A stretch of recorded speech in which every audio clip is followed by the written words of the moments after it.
This, you just want him to run into the enemy constantly. It doesn't matter if you run it down a few times. He has a 10 death power spike just like Yasuo here, and it's going to give Palafox that counter pick. I was telling you, Flowers, Palafox loves to counter, and he's going to take, I believe, the Lucian to the mid lane, Irelia into the top round. His support is not going to make it, and that they haven't seen where Team Liquid is. Here comes the gank, though. Talia, check out the shove.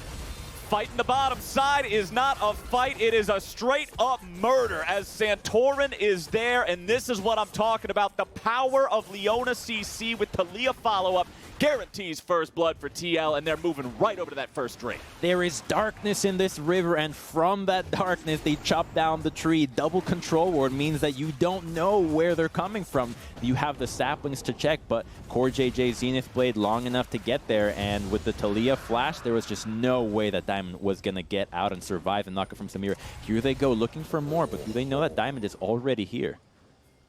Diamond and Palafox walking through, but they're going after the enemy mid laner instead. Palafox with a flash away, Core JJ with a follow-up, and the damage comes through. Here's Jensen! And Palafox is down and out. Team Liquid with the patient play get rewarded with a second kill. I think Alfari was going to fall for that, but now Talia is here, a 2v2, oh, and no ult.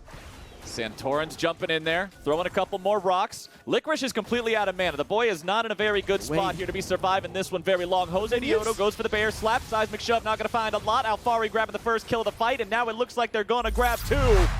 Man, I said that it was Alfari with the outplay in the 1v2, but it felt like FlyQuest just outplayed themselves, and now down in the bottom lane is Johnson in some trouble. Diamond's going to be there on the front line. Tactical finding even more damage. Core JJ missing the ulti. Does it even matter? Yes, it does. Tactical continuing to go in. The man's going to die, but he took two with them. It is a 6-1 game for Team Liquid. It is at 10.5 minutes into the game.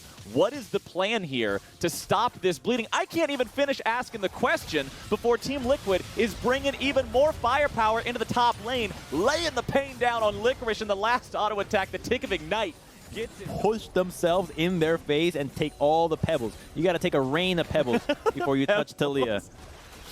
All right, that champion is incredibly powerful in the current meta. We talked about it before, and I feel like after this game is over, FlyQuest will not be wanting to play. I'm going to try to throw a curveball out. I don't want to fight their game. Yeah, you've got to try to change up the battlefield in some way, shape, or form. And now we got the top laners here in the 1v1. Alfari swiftly wins that one, and there is just nothing really to it other than that. As Palafox trying to stay alive underneath his own tier 1 turret. Jensen trying to run away. Palafox wants that kill. The Ignite is down on Jensen. Palafox will die. Santorin, the one taking the kill credit. Now Core JJ tanking up here in the river in the brush, flashing over the wall to escape Josedeodo. But Team Liquid had enough backup to take their opponent down. Santorin's caught. A nice long-range charm from the Seraphine, and Johnson gets the shutdown. This is what could help them out. When you pair up these crowd control moves with the Udyr, with the Irelia, might be able to get some kills here against Core, who has no flash. Core JJ should be dead here. You would think, okay, they got him. Licorice getting himself on the board here. Now Alfari doesn't have the ulti ready to go. If Kennen has Slicing Maelstrom, this fight looks very, very different as all three FlyQuest players are dead. But 25% of that cooldown not being available is 25% too much. Team Liquid, I know it's his intended trade pattern, but I love watching when Yone separates his spirit from his body, jumps in, throws out 3 abilities, misses 2 of them, and then goes right back to where he started, all within the course of 1 second. It's just, goodbye, Licorice. It was a pleasure knowing you, my friend, but Team Liquid is not having any of this here today. And on the other side of the map, Alfari is doing the same thing to Palafox. FlyQuest. This one is quickly becoming impossible here for FlyQuest. Jensen trying to get away, Diamond going in. Jensen using the ulti as an escape mechanism, and Diamond is now dead, courtesy of the Yone damage.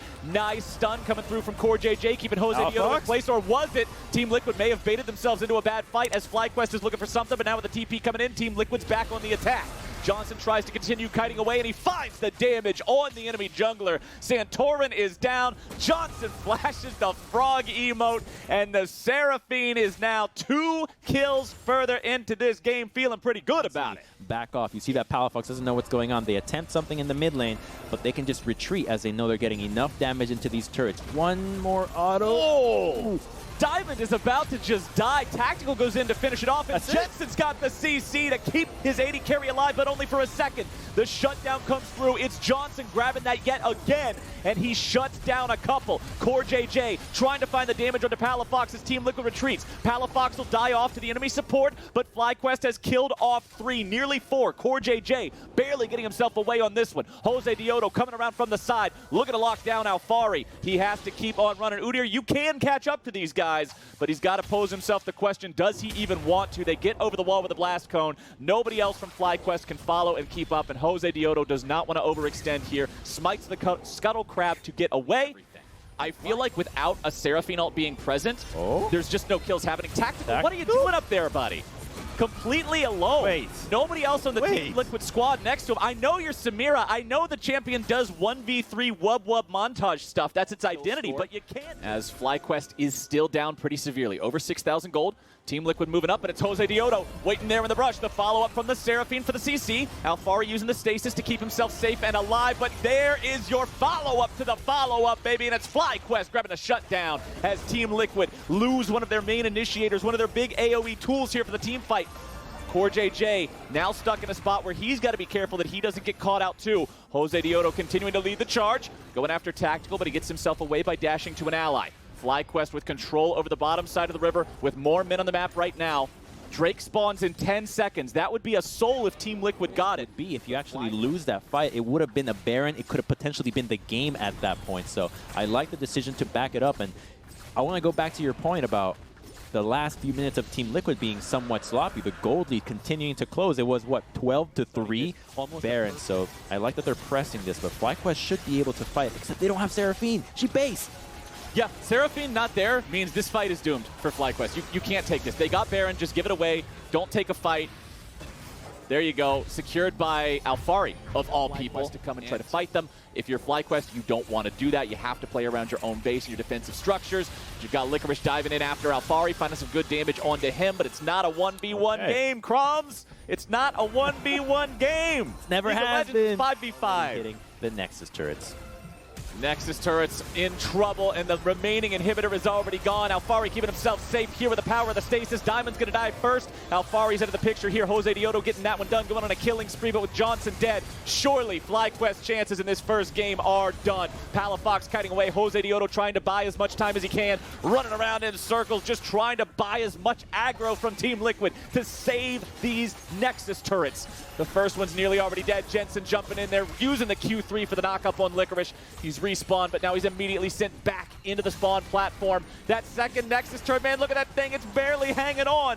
Palafox and Josedeodo doing everything they can trying to defend this one. Josedeodo going to be chain CC'd. The man's running away, but he will not escape. The secondary damage on Soul Unbound finishes him off, and it is Palafox and Licorice versus the world. And they're going to the Baron immediately. They started it up before even clearing out the blue ward. That shows you how confident that they are, that their opponents can do absolutely nothing to stop this. Look at the vision, Crumbs, in the top half of the jungle here on the FlyQuest side of the map. It's lit up like a Team Liquid Christmas tree. And Team Liquid is 10,000 gold in the lead. Core JJ starting off the fight. Diamond's going to be your target. Diamond already gone. Core JJ tanking up here in the front line. Licorice into the back, looking to find some sort of damage, but the man explodes instantly. Josedeodo shows up to grab the kill on Core JJ, but considering it's a trade, that means that FlyQuest is out of there. Tactical chasing Palafox all the way back into the fountain. Team Liquid, whether or not they want to pad their stats, it don't even matter. There's your ace. Santorin's going to die to the laser once he becomes vulnerable again. And Team Liquid, they had a couple silly mistakes there in the mid-game, man, but they destroyed FlyQuest this game. Bleeding blue all the way.